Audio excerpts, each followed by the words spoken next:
Good. Keep me busy. Your moderator at that event was a real star. We're streaming, right? Good. As you probably know, the meeting was canceled for tonight. No, Bob, give it a second. If you're actually trying Good. to. Your moderator at we're going to drop to mute.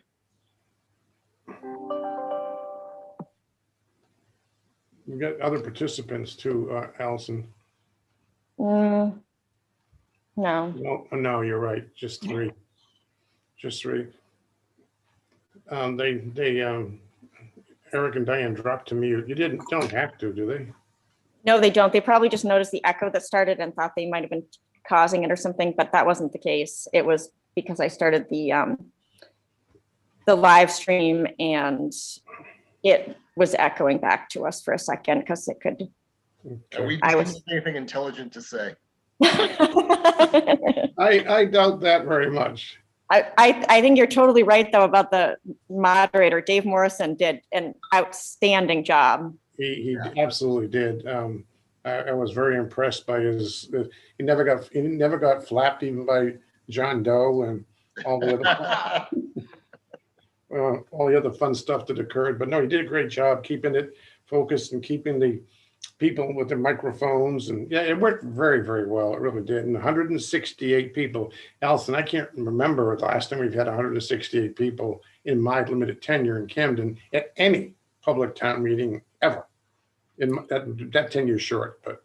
Well, it was when we had the insurrection related to the fiber right and the decision about what to do with our waste. And Josh and I made a documentary video trying to tell people to go to town meeting. What year was that? Do you remember? It wasn't all, it was like 2016, maybe. It was right, or 15, 16. It was right before, I definitely was not on the board. Yeah, it might have been 15, but yeah, wow. And there was also something about the Snow Bowl on there too. There were a lot of people there, but still it was only 400 and that was the annual town meeting. It might've been 300 and everybody was like, oh my gosh, this is a record. That's a lot. That is a lot. Because the biggest I've ever seen was about 60. Diane, are you still working with the library folks? I am not. We ended our engagement probably, what was it, last year or something? Yeah. Yeah. That's pretty. Yeah, I didn't think so. Their fundraising part is stopped for now. They're doing some things internally, but the pandemic has certainly been their focus of just trying to really provide good customer service during this time. That's been their focus. Yeah, pretty happy about the outcome of the town meeting last week, huh? Yeah, yeah. Well, of course they struggle with that too, just like we all did, because they have a number of repairs that need to be done, more than I thought actually. That Siemens did identify, and the building has some issues in mechanical, electrical, building enclosure itself, the building envelope is another lesson that you shouldn't use blown insulation. It doesn't last very long. It settles, and they have some problems with things like that they can get fixed now and be able to afford the cash flow for it, which is also important, obviously. Yeah, I was actually just on the phone with Pat from the library board, and she was at the meeting and wanted to say that she thought it went very, very well, and to thank you in particular, Bob, and all the town staff for all of the work that went into that. But everybody should also know that it was Bob who did a lot of the painstaking, grueling, tedious arguing and research that went into determining what we think really is a great solution. Yeah, we had a lot of help from Dave Saint Laurent and others in the town too, which was great. It was a fun team. I actually enjoyed it because we knew we were creating positive things that could be affordable and can get done versus the typical town situation where we're gonna fix the roof, we're gonna design it and appropriate it and then do it. We're gonna fix the the library HVAC, design it, bid it, then do it. It takes years. And realize that that wasn't really the problem. That's And right. That's right. let's point fingers at who said that's we right. should do this or that, and then That's realize that was wrong and start all over again, and then ask for Right. more money from the town and explain who was at fault. Yep. Well, I think it was when I talked to Diane and Eric before the meeting, because they parked next to me, and they were another one of many that said to me, a lot of the reason they came was because of the flyer. You know, because that flyer just roused interest, and it sure did. Bob, Yeah. Bob, that's not exactly what I said, is it? No.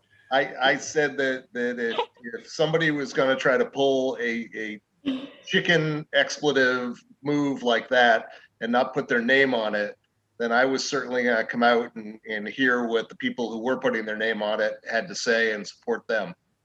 Well, So that's kind of the same. We have we can thank the flyer a little bit, right? I would guess that flyer probably drove 20 or 30% of your attendance. Oh, I don't doubt it. At least certainly to have 20 or 30% of the, or maybe more like 90% of the emails I received over the weekend from people who haven't been paying attention, but thought we might now be attempting to suppress the vote. That's the very first time I've ever been accused of voter suppression. But it goes to show you there's some issues. We need to look at what the laws are in terms of anonymous mailers, and there's a lot of stuff to regulate candidate endorsements, but Right. it appears it's just the Wild West in terms of endorsements for Mhm. any kind of local issue. Mhm. And I don't know if that's something that the town could pass some kind of an ordinance, but that's been the majority of the inquiry that I've gotten subsequently. Was like, hey, how do we prevent this from happening? Yeah, you're correct. Future. Allison, I wouldn't go with an ordinance or anything. I think democracy took care of the problem pretty efficiently. You know, Yeah. the town spoke up and said, you know, this is something that offends us, and the idea that you were getting communication from a lawyer who wasn't telling you who his client was, and a flyer that wasn't signed. You know, it frankly, the flyer made me think it must be a competitor who was feeling like they were losing a commercial opportunity. It didn't sound like it was really about policy or principle. It sounded more like somebody was being very Me Too about it. Yeah. I mean, me Too in the like, I want Oh, this. yeah. Yeah, it was, it had a double-edged sword because it did arouse a lot of people to the fact that one of the challenges we have is getting people to know we're going to have a meeting, like that, and to get it out there. We can do Facebook, we can do newspapers, it doesn't seem to reach the intensity that occurred, in my opinion, when that flyer came on. People said, I got this in the mail. I didn't even know there was a meeting on Monday. It was obviously a short time period, but it also gave and Allison did a hell of a lot of work over the weekend with posts explaining the truth behind the false statements, and that got people cranked, and then they started getting angry that somebody was that, oh, don't mess with Texas flag. Well, don't mess with Camden flag. But did the lawyer in his email said that, if you go ahead and you do this, we're gonna avail ourselves of our rights and whatnot? Has there been any follow-up whatsoever from the lawyer, or did they just go quiet? Quiet, because remember, if they do go forward, they're gonna, at some point they have to reveal who the plaintiff is if it goes to court, and I can assure you this plaintiff does not want to be revealed. Right. I wonder though, it in some ways we can say, well, democracy took care of itself, and people had to come and talk about it. I'm not sure that the result would have been the same if a flyer like that had gone out and it would have just been that people were voting on something at the polls. There's like a level of commitment that goes along with having to go to a meeting and talk about it. And I think that allowed us to resolve a lot of the allegations with the flyer, but I'm not sure there would have been time or willingness for everybody to discuss it if it hadn't been, if you could, if it was just like, oh, you're already showing up to vote for president, and then you're asked to vote on, this contract. Many of them are going to be unprepared, but they might remember, I did get a flyer about that. That didn't seem right. I'm going to vote no. That's right. There's a lot of dynamics going on in parallel. We'll never know the real story, but as to who and why we get 168 people that came out. Some people even said, I was really looking for something to do. I haven't been out of the house in 3-4 months. I remember one guy one of the persons that asked the question told me that after the meeting and thanking us, he said, I was just so glad to get out of the house and, a safe place and just be engaged. So there's some of that too, I'm sure. But we might use the venue again sometime. We'll see how it plays. As you know, Eric and Diane, the biggest challenge we have is getting things done in a town meeting format of government. And sometimes we have to rely on just special town meeting kind of thing when it's appropriate. And clearly it can be, especially with the virus and other things that are going on. Otherwise, things happen so slowly. Yeah, it was a great opportunity for a town meeting, bit of democracy, and Chinese food. Right. Good for you. Well, in some ways, it was better to be in cars for people too, because trying to drag kids or even just restless adults to the opera house to sit down for 2 hours, and if you're restless, then you're disturbing somebody else, is a lot to ask. But at least this way, people could be sort of contained in their car, and if a kid was needing to talk about homework, it didn't have to disturb the whole group. Not that I think we should. It's not the perfect model either, but no. But some people did bring their kids, and it was for the little older ones. They enjoyed it. It was a civics lesson. And I definitely got some of those messages too. That was kind of nice. It was always nice to see people doing more family things, and in this case, engaging the town. Like you're right, coming to the opera house and sit there for a couple hours, and come on, that's tough for any offspring of almost any age. But that's behind us. Now on to the next challenges. Soon the Tannery will reschedule that probably the week of the 15th. I'm sure. I assume that's why you guys were tapping in tonight to listen to our interviews with the 4 proposers. We just had some issues with logistics that were caused by the storm, and thought that discretion was a better part of valor, so we decided to reschedule. But so what exactly are we streaming on YouTube? well, yeah, you are. Your voices are being recorded on YouTube, and we're streaming. But that's why we're being smart about what we're saying and not saying. But I don't know. I'm speaking pretty freely, as I tend to like to do. But no, we just got on in case there were people that came to the meeting that hadn't gotten the news that it had been postponed. Right. So because it was a late notice, obviously. But this is kind of fun. I was saying maybe we could do like fireside chats with Allison and Bob. Ask us anything. I was thinking about that earlier today. When I first started the select board, I thought about doing a 9 o'clock in the morning at the Bagel Cafe or someplace, just to be there, just to let people come and chat if they wanted to chat one-on-one. But this may be a future option. It might work well for people who don't have the time to get engaged and don't want to get into a big meeting, but like to express something about the town or the issues that face us, like what's going on now, Tannery and other things. Because to me, it's like do anything you can to engage people a little bit. Every little bit helps. And not just the one that's your own neighborhood, your own hot button, but the town in general. That's so difficult to engage people, especially now because of their concern with their safety and health and all these other things that are going on in parallel.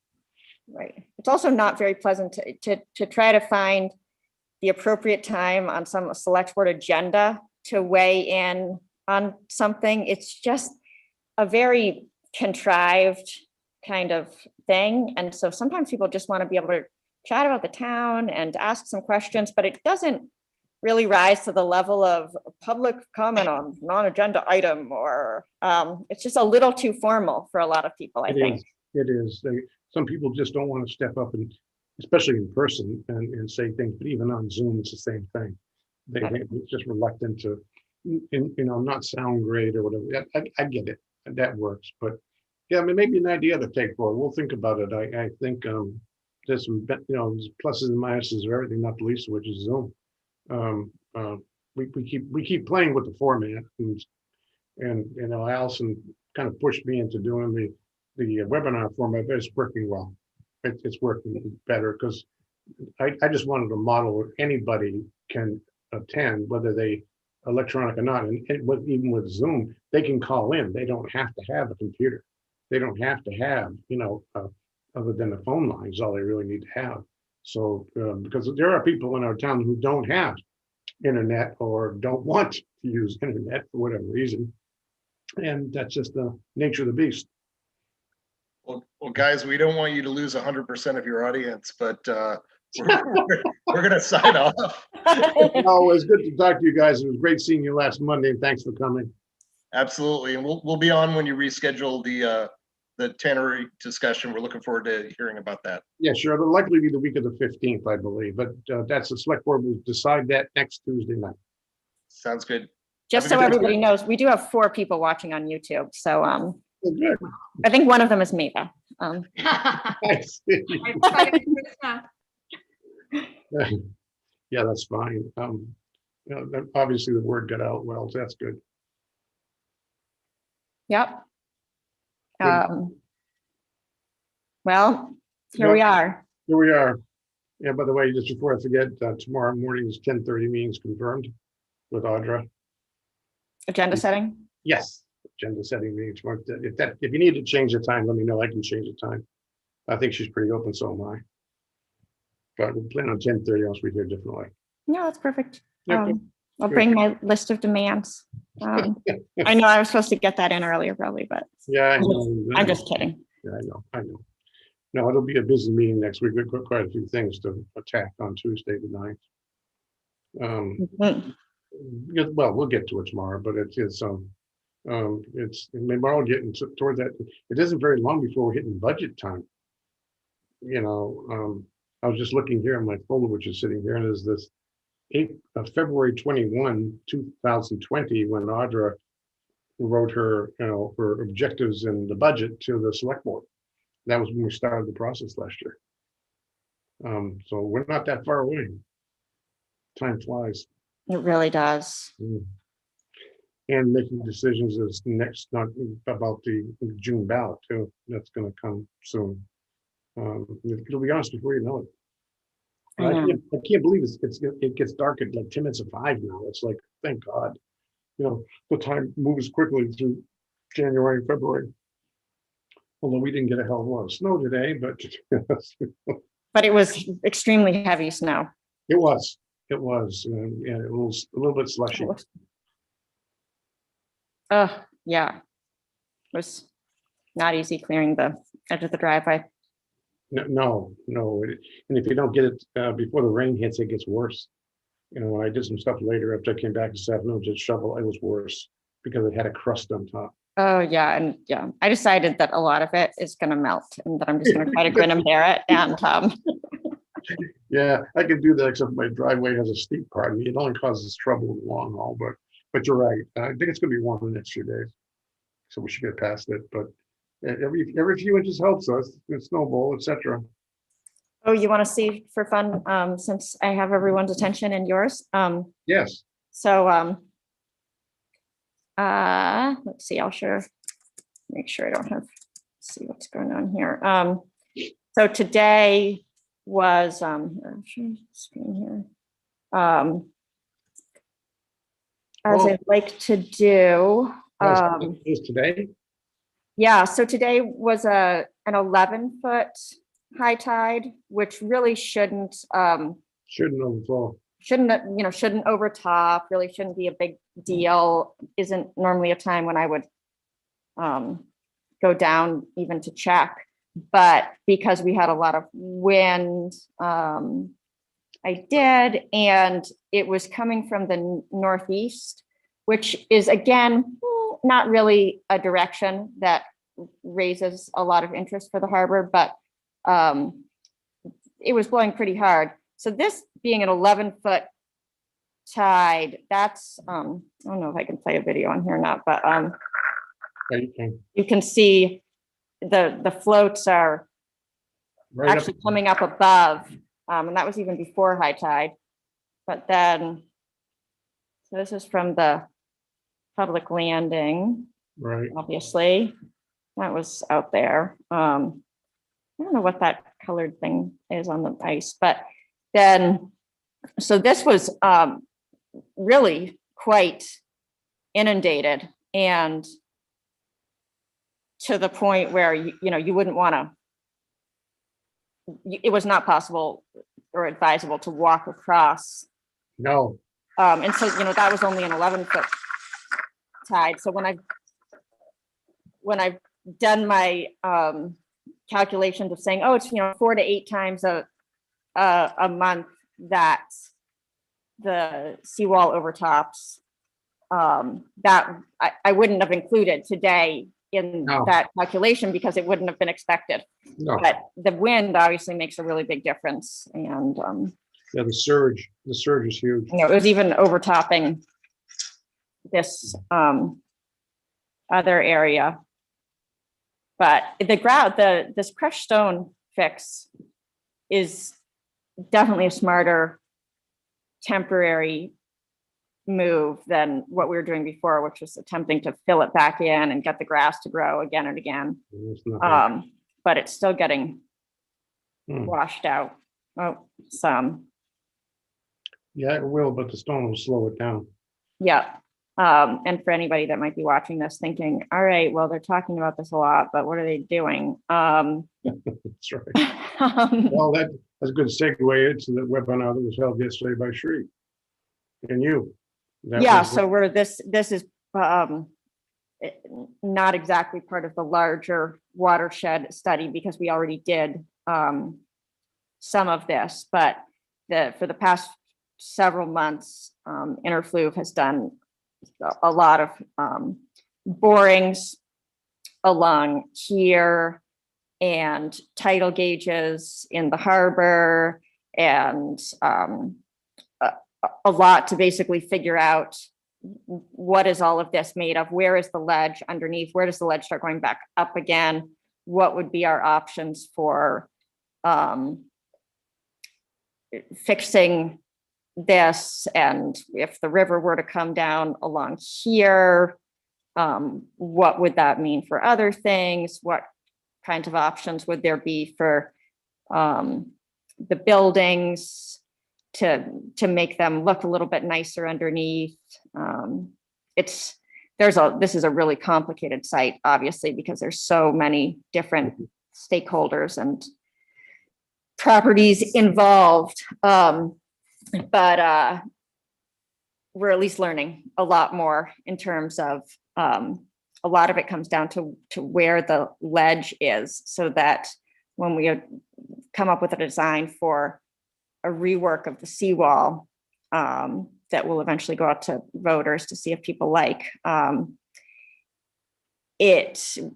we can know where it can basically be attached to, that it's not going to get washed out to sea. One of the things we're going to have to decide is, do we want to try to design for a 30-year sea level rise scenario? Do we want to look at 50 years? Do we want to just keep patching it up until it falls apart? But the great news is that there is just so much funding available for problems like this right now. Mhm. And since Camden has the added benefit of being able to say that we could stand to improve wildlife habitat also in this really important area, there's a good chance we wouldn't have to pay for much of it at all as taxpayers if we can sort of do it right. But it's going to take a long time, and Yeah.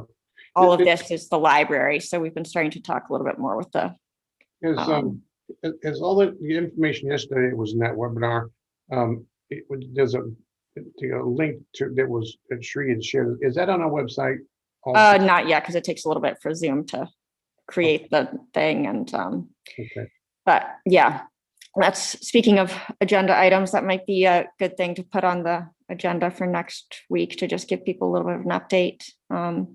Sure. But I had a great meeting today with Hallie, this watershed, or the College of the Atlantic student Mhm. who is now interning for the watershed school, and she's worked with Maine Sea Grant and Coastal Mountain Land Trust, and has a lot of marine biology knowledge and interest, as well as a focus on climate change. And she's going to be helping with some of this. She was part of the watershed group of students that initially took one of the first pictures, I think, of these benches being inundated and flooded, and Yep. back when really nobody was paying attention to that at all. Mhm. So anyway, lots going on, and Oh, yeah. Well, if you think the energy thing was a big chunk, this is a bigger chunk, a much bigger chunk. well, the energy thing, that's going to be 17 more years of Yeah, true. But monitoring to make sure it works out, and however. true. But yeah, I mean, This is- there's a lot to this, but it's also a pretty exciting opportunity. It is. It is. And And lots of smart people in Camden to weigh in and Yep. discuss, and I'm sure we'll be talking and arguing about it for a little while, but the thing is that, you know, as much as we might like things to be able to stay completely the same and just delay it and say, oh, this is kind of hard to talk about, it's, you know, events like these that make you realize, oh, well, it doesn't really, sea level rise and some of these infrastructure issues, it doesn't really matter if we're not ready to make a decision. We kind of have to, Yeah. we kind of have to address some of it, because people can't really walk through here. And what happens now is, on days like this, if somebody comes in when it's low tide or just a little bit lower, they can find themselves trapped if they're in, you know, if you're in any kind of a wheelchair walk or anything, it's not possible to get through here, and there's stairs the other way. So I've heard definite stories of people getting really concerned because they're trapped over in this area, and it does become just way too difficult to walk through here. Mhm. Makes sense. Kind of pretty though, when you look at just if something could be designed so that it is actually designed to flood sometimes, I don't know if you can see here, but it creates this, just coming up and over the seawall, it creates this kind of beautiful backflow Mhm. cascading effect sometimes, which I don't know, is actually That's where. kind of cool if it were designed to do that on purpose. Yeah, that's where tidal energy is generated. Oh, there you go. I hadn't thought of that. Yeah, it'd drive a few kilowatts. That would be so cool if we could have just a little demonstration You can. tidal energy project. That's very simple to do, actually. Oh, perfect. Well, why don't you get right on that? I'll get my team going on it tomorrow. We're still reeling from last week, but I know, everybody's still just trying to get things signed. yeah, well, it's all signed now. Oh, good. Yeah, that's all. That's behind us. So now it's the fun part to get it done. But that's some good shots. Yeah, well, this was fun. Yeah. And Cool. we will, Well, just anybody on YouTube listening, just a reminder that we canceled the meeting tonight because of some storm logistics. And we will on Tuesday, February 9th, our next select board meeting next Tuesday, a week from tonight, we will be deciding on a new date for the Tannery proposers. And I'm hoping that will be the week of February 15th, but we'll see. We have to herd all those cats first, and we'll do that on Tuesday night. well, you're good at cat herding. That's why we chose you. Where's the cat? Well, we'll get there, but yeah, I still think it was good that we had, unfortunately, the storm just caused some logistics that were causing a problem to get everybody herded in tonight. And even though it was not the foot of snow they projected, but it was still a messy and caused some delays in travel and that kind of thing. Right, yes, Zoom still doesn't work great on airplanes. No, no, it doesn't. It doesn't work well if you don't have internet either. And we did have earlier in the day some limited power outages in town. I think they're over now, but those kind of things are all part of it. My cell phone calls kept dropping for a little while today too. Really? No, no, I don't think I had that issue. Your but- cell phone never works at your house, so Yes, that's true. you're I used to it. I have to do Wi-Fi calling, but if the Wi-Fi goes out, good luck. But cool. All right. All right. Thanks, Allison. Thanks for at least starting the first fireside chat, and we'll see where it goes from here. Okay, we'll see how people liked it. All right. Okay, Good evening, everybody. good night. Good night. Bye.